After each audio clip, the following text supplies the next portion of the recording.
Names and locations in this story have been changed to protect everyone involved, but the events are based on real situations shared online. And trust me, you'll want to hear this one until the very end, because the final discovery destroys everything she thought she knew about her marriage. For 6 years, Emily believed she had the perfect life. A stable marriage, 2 beautiful kids, a cozy home, and a husband, Daniel, who always said family was his top priority. He worked a demanding job with odd hours, often leaving early and coming home late. But he provided. He played with the kids when he could, and he told Emily he loved her every single day. There were no obvious signs. No lipstick on collars, no strange texts, no sudden personality changes. If anything, Daniel seemed like the kind of man other women wished they had. But sometimes, the truth hides in the spaces you trust the most. It all started with a forgotten phone. Daniel left his phone at home one morning when he rushed out for an urgent work meeting. Emily didn't think much of it until the screen lit up with a message that didn't look like a work notification at all. It was a picture. A little girl blowing out birthday candles. And the message under it said, "She asked why Daddy didn't come today." Emily froze. Her heart thudded in her chest, loud and nauseating. At first, she convinced herself it had to be someone else's kid.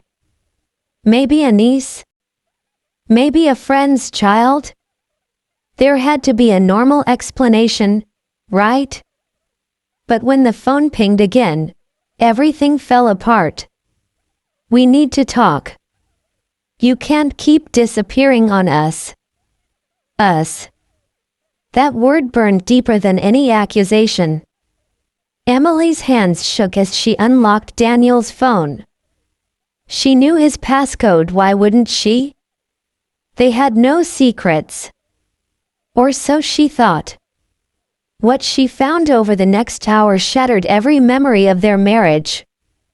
There were years of messages, photos, videos, plans, arguments, and worst of all, proof that Daniel had been living a second life with another woman named Claire, and their child. A daughter he had been caring for since she was born. 4 years. 4 years of lies. 4 years of birthdays, holidays, doctor appointments, and school events he claimed were overtime or night shifts. He wasn't working late. He was being a father somewhere else. Emily couldn't breathe. She felt the room close in around her. 6 years of believing she had a loving husband. 6 years of trusting him fully. And the entire time, he was splitting his life between 2 families. When Daniel came home later that day, Emily didn't scream. She didn't cry. She simply handed him his phone. His face drained of color instantly. He knew the moment he saw her expression everything was over. What followed was hours of confessions, excuses, half-truths, and finally, the full story. Daniel met Claire before he married Emily. They had a brief breakup early in their relationship, and during that time, he dated Claire. When Emily and Daniel got back together, Claire discovered she was pregnant. Daniel claimed he felt trapped, that he didn't want to abandon the baby but didn't want to lose Emily either. So he chose the worst option possible. He decided to keep both. He created schedules, lies, elaborate routines to make everything look normal.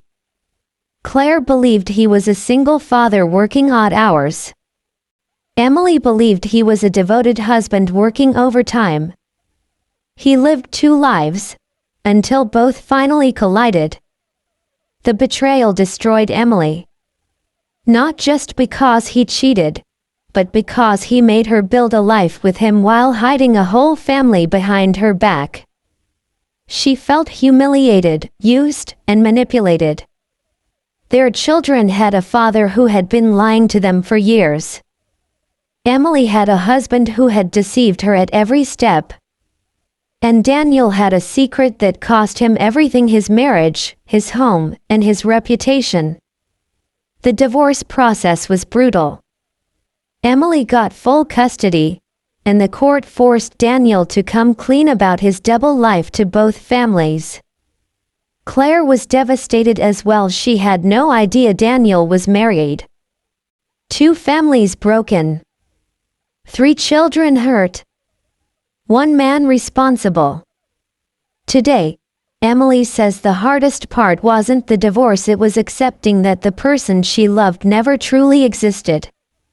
He was a character, a well-acted role, a lie wrapped in promises. She rebuilt her life slowly. Therapy, family support, time. Her children are healing. She is healing.